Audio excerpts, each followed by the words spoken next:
கொஞ்ச காலத்துக்கு முடியும். ஒரு 2 மாசத்துக்கு ஒரு ஊர்ல போய் இருந்து இவர் மாதிரி ஒரு ஆள் உண்டாங்கிற மாதிரி ஒரு கஷ்டப்பட்டு ஒரு 2 மாசம் நடிச்சுட்டா போதும் அந்த ஊர்ல நம்மளை ஏத்துக்கிறோம். அதுக்கப்புறம் நம்ம தலைவருங்களா எது வேணாலும் சொல்லிட்டு போயிடலாம். ஆனா எங்க பிறந்தோமோ எங்க வாழ்ந்தோமோ அங்க போய் நான் அல்லாஹ்வுடைய தூதரு என்று சொல்லி அதுக்கு எதை ஆதாரமா அல்லாஹ் வைக்க சொல்றான்னு கேட்டா, நபிகள் நாயகம் ஸல்லல்லாஹு அலைஹி வஸல்லம் அவர்களை பார்த்து அல்லாஹ் சொல்றான், நபியே நீங்க சொல்லுங்க, என்ன சொல்லுங்க, ஃபகத் லபிஸ்து ஃபீக்கும் உம்ரம் மின் கப்லிஹி, இதுக்கு முன்னால் பல வருடங்கள் நான் உங்களோடு வாழ்ந்திருக்கிறேனே, அஃபலா தாகிலூன், இதை சிந்திக்க மாட்டீர்களா? அதாவது எப்படி அவர் தன்னுடைய தூதுத்துவத்தை நிரூபிக்க சொல்றான்னு கேட்டா, எப்ப 20 வயசுல இருந்து 40 வயசு வரைக்கும் உங்களோட தானே வாழ்ந்தேன், முந்தின 20 விட்டுருங்க, சின்ன பிள்ளை அதை கணக்குல எடுத்துக்கிற மாட்டாங்கன்னு வைங்க. ஒரு 20 வயசுல இருந்து 40 வயசு வரைக்கும் விவரம் தெரிஞ்ச காலத்துல இருந்து நான் உங்களோட தானே வாழ்ந்திருக்கிறேன். அப்ப உங்கள்ட்ட நான் வாழ்ந்த வகையில என்ன எல்லாரும் பார்த்திருப்பீங்கல்ல. 20 வருஷமாவா ஒருத்தன் அப்பளுக்கு இல்லாம நடிக்க இயலும்? இந்த மாதிரி இறை தூதர்னு சொல்வதற்காக 20 வருஷத்துக்கு முந்தைய ஒருத்தன் பிளான் பண்ண இயலும்? இறை தூதர் நம்ம 20 வருஷத்துக்கு பிறகு சொல்லணும்னு பிளான் பண்ணி யாராவது நடிக்க இயலுமா? உங்களோட நான் வாழ்ந்துகிட்டு இருக்கிறேன், உங்களை மாதிரியே இருக்கிறேன், உங்களோட வாழ்ந்த வகையில நான் பொய் சொல்லி இருக்கிறேனா? இதுக்கு கொண்ட அர்த்தம் என்ன? நான் உங்களோட வாழ்ந்திருக்கிறேன், அதை நீங்கள் விளங்க மாட்டீர்களா? அப்ப முகமது ஸல்லல்லாஹு அலைஹி வஸல்லம் அவர்கள் எல்லா வகையிலும் மனிதராக இருந்தார்கள். நம்மள மாதிரியே சாப்பிட்டார்கள், நம்மள மாதிரியே குடித்தார்கள், நம்மள மாதிரியே தூங்கினார்கள், நம்மள மாதிரியே இயற்கை உபாதைகளுக்கு ஆளானார்கள், கவலைப்பட்டார்கள், கஷ்டப்பட்டார்கள், நோய்வாய்ப்பட்டார்கள், மனைவி மக்களோடு வாழ்ந்தார்கள், புள்ள குட்டிகளை பெற்றார்கள். இதெல்லாம் எந்த வகையிலும் இது தனித்தன்மை அவர்கள் பார்க்கல. அப்படி நம்மள மாதிரி தான் இவர் எல்லா வகையிலும் இருக்கிறாரு என்று நினைக்கப்படுற ஒரு ஆள் போய்கிட்டு நான் அல்லாஹ்வுடைய தூதருங்கிறாரு. அதுக்கு எதை சான்றா காட்டுறாருன்னு சொன்னா, என் வாழ்க்கை தான் சான்று. நான் அல்லாஹ்வுடைய தூதர் என்பதற்கு என்ன சான்றுன்னு கேட்டா, நீ செஞ்ச 20 வயசுல நீ செஞ்சதை நான் செஞ்சனா, நீ 25 வயசுல செஞ்சதை நான் செஞ்சனா, நீ 30 வயசுல என்னென்ன பண்ணி அதை நான் செஞ்சனா, நீ 35 வயசுல என்னென்ன பண்ணி அதை நான் செஞ்சனா, அப்படித்தானே இப்ப செய்வான் எல்லாரும். நீ என்ன செஞ்சீங்க, நீங்க அத்தனை பேர் என்ன செஞ்சீங்களோ அது மாதிரி நான் செஞ்சனா அப்படின்னு சொல்லி முகமது ஸல்லல்லாஹு அலைஹி வஸல்லம் அவர்கள் நான் அல்லாஹ்ட்ட இருந்து தான் வந்திருக்கிறேன், நான் அல்லாஹ்வுடைய செய்தியை தான் சொல்றேன் என்பதற்கு ஆதாரம் என்னுடைய வாழ்க்கை. தன் வாழ்க்கையவே முன்னாடி கொண்டே வைத்து நிரூபிக்கிறார். எப்படி தனித்து விலகுன்னு பாக்குறீங்களா?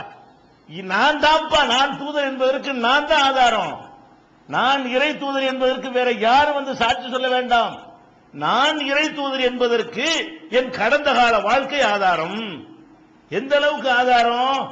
நபிகள் நாயகம் ஸல்லல்லாஹு அலைஹி வஸல்லம் அவர்கள் அல்லாஹ்வுடைய தூதர் என்று அல்லாஹ்வால் நியமனம் செய்யப்பட்ட பிறகு முதல் உத்தரவு வருகிறது, நீ ஓதுவீராக. இக்ரான்னு வருது. நீ ஓதுவீராக என்ன அர்த்தம்? நீ விளங்கிக்க, அல்லாஹ் ஒருத்தன் இருக்கிறான் என்பதை ஃபர்ஸ்ட் நீ விளங்கிக்க அப்படின்னு உத்தரவு வருது. மக்களுக்கு சொல்ல சொல்லி உத்தரவு வரல, முதல்ல நீ விளங்கணும், அதான் ஃபர்ஸ்ட் ஆர்டர். அதுக்கப்புறம் என்ன உத்தரவு வருது? வஅன்திர் அஷீரத்தக்கல் அக்ரபீன், உன்னுடைய நெருங்கிய சொந்தக்காரங்களுக்கு எச்சரிக்கை பண்ணு. முதல் உத்தரவு நீ ஒழுங்கா தெரிஞ்சுக்க. இரண்டாவது உத்தரவு ஊர் உலகத்துக்கு சொல்றது முந்தி உன் சொந்தத்துக்கு சொல்லு, உன் குடும்பத்தாருக்கு சொல்லு அப்படின்னு ஃபர்ஸ்ட் குடும்பத்தாருக்கு இந்த ஏகத்துவ கொள்கையை, ஒரு கடவுள் கொள்கையை எடுத்து சொல்லி என்று அல்லாஹ் உத்தரவு போடுறான். உத்தரவு போட்ட உடனே நபிகள் நாயகம் ஸல்லல்லாஹு அலைஹி வஸல்லம் அவர்கள் எல்லாரையும் ஒன்னா திரட்டுறாங்க. எந்த எல்லாரையும்? சொந்த பந்தங்களை, அவங்களுடைய குடும்பத்தாரை எல்லாம் ஒன்னா திரட்டுறாங்க. தகப்பனோட பிறந்தவர்கள், தாயோடு பிறந்தவர்கள், தகப்பனோட பிறந்தவருடைய பிள்ளைகள், தாயோடு பிறந்தவருடைய பிள்ளைகள், தன்னுடைய பிள்ளைகளையும், தன்னுடைய மகள்கள் கூட என்ன செய்யறாங்க, அந்த சபைக்கு அழைக்கப்படுறாங்க.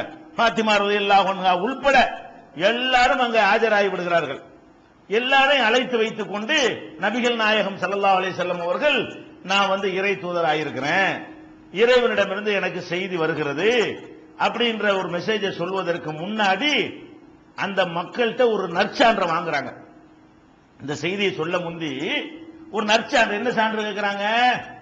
நீங்கள் இந்த சஃபாங்கிற குன்றுக்கு அருகே இருக்கிறீர்கள். சஃபாங்கிறது மக்காவுல உள்ள ஒரு சின்ன மலை குன்று. அந்த மலைக்கு பின்புறமாக ஒரு பெரிய கூட்டம், எதிரிகளுடைய கூட்டம் உங்களை தாக்குவதற்காக படையெடுத்து வருகிறது என்று நான் உங்களிடத்திலே சொல்கிறேன் என்று வைத்துக் கொள்ளுங்கள்.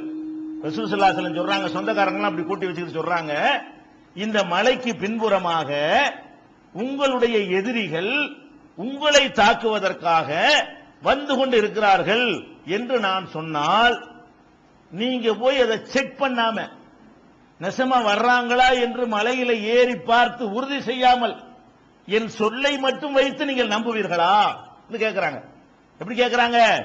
மலைக்கு பின்னாடி கூட்டம் வருதுங்கிற, நீங்க யாரும் மலையில ஏறல, மலையை பார்க்கல, மலைக்கு பின்னாடி கூட்டம் வருதா இல்லையாங்கிறது உங்களுக்கு தெரியாது. நான் தான் உங்கள்கிட்ட வர்றேன், நான் வந்து உங்கள்கிட்ட சொல்றேன், இதோ மலைக்கு பின்னாடி ஒரு எதிரி கூட்டம் வருது, உங்களை தாக்க வருது என்று நான் சொன்னால் அதை நீங்கள் நம்புவீர்களா? அப்ப எல்லாரும் கோரஸா ஒரே குரல்ல என்ன சொன்னாங்க தெரியுமா? மா ஜர்ரப்னா அலைக்க இல்லா சிதுகா, உண்மையை தவிர வேற ஒன்னும் பேசி நான் உங்களை அறிஞ்சது இல்லையே. அவங்க என்ன சொல்றாங்க? நம்புவீங்களாவா? எப்படி நம்பாம இருக்கிறது? நீங்க என்னைக்காவது ஒரு நாள் பொய் சொல்லி இருந்தா அது மாதிரி இன்னைக்கு சொல்றேன்னு நாங்க நினைக்குவோம். நாங்கள் அறிந்தவரை, எங்களோடு நீங்கள் வாழ்ந்தவரை, பழகியவரை நாங்க ஒரு பொய் சொல்லி உங்களை கண்டது இல்லையே. மாஜர்ற பொய் தான் மனுஷன் செய்யறதுல சின்ன தப்புங்க. பொய் சொல்லாத ஒரு ஆள் இருக்குமா? சொல்லுங்க பாப்போம்.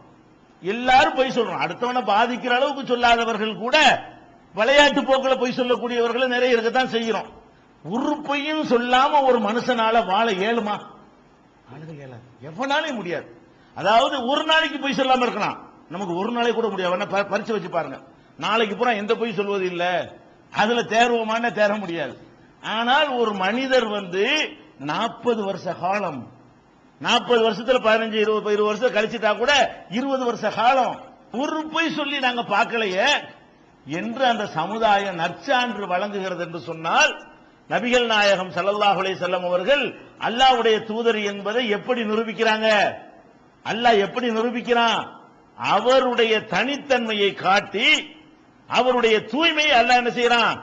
பிரகடனப்படுத்த செய்கிறான். அப்ப இந்த இஸ்லாம் மார்க்கத்தினுடைய இது ஒரு தனி சிறப்பு. யார் இந்த மார்க்கத்தை நமக்கு கொண்டு வந்தாரோ அவர் அப்படி அப்பளுக்கு இல்லாத ஆட்களா காட்டுறதுங்கிற சாதாரண விஷயமா? சாதாரண ஒரு பெருமை நினைக்கிறீங்களா? அப்ப இறை தூதர் ஆகுறதுக்கு முன்னாடி, அதுவும் அதான் இறை தூதருக்கு முன்னாடி தப்பு தண்டா இருந்தா கூட அதுக்கு ஏதாவது சால்சாப்பு சொன்னா மக்கள் ஏத்துக்குருவாங்க. அது முந்தி உள்ளது தானே, இப்ப நான் செஞ்சேனா அப்படின்னு கேட்கலாம். இறை தூதர் ஆகுறதுக்கு பிந்தி நம்ம வாழ்க்கையை சரி பண்ணி கொண்டால், இறை தூதர் ஆகுறதுக்கு முந்தி என்னத்தையாவது பண்ணி இருந்தா கூட மக்கள் அது தப்பா எடுத்துக்கொள்ள மாட்டார்கள். இப்ப நம்ம தௌஹீத சொல்றோம், தௌஹீத சொல்றதுக்கு முந்தி நம்ம எப்படி இருந்தோம்னு எடுத்தா தேர்வோமா? தேர மாட்டோம். 4 பேர் சுத்தி கேட்போம், உங்களுக்கு தெரியாதா? நீங்களும் தானே மௌலுக்கு ஓதுனிய, நீங்களும் தானே சிறுக்கு வச்சுன்னு என்னை கேட்டா நாம என்ன பதில் சொல்லுவோம்? இல்லைன்னா சொல்லுவோம். ஆமா அப்பா, அது அறியாம காலத்துல செஞ்சது, தௌஹீதுக்கு வந்துட்டு நான் செஞ்சேனா? அப்படிதான் நம்ம எல்லாரும் கேட்கிறோம். எல்லாரும் எப்படி கேட்போம்? தௌஹீத் விளங்காத காலத்துல செஞ்சது ஏன்ப்பா பேசிட்டு இருக்கிறீங்க? விளங்கின பிறகு நான் செஞ்சேனா? இப்படித்தான் நம்மள யாரா இருந்தாலும் சொல்ல இயலுது. செய்யவே இல்லைன்னு சொல்ல இயலுமா?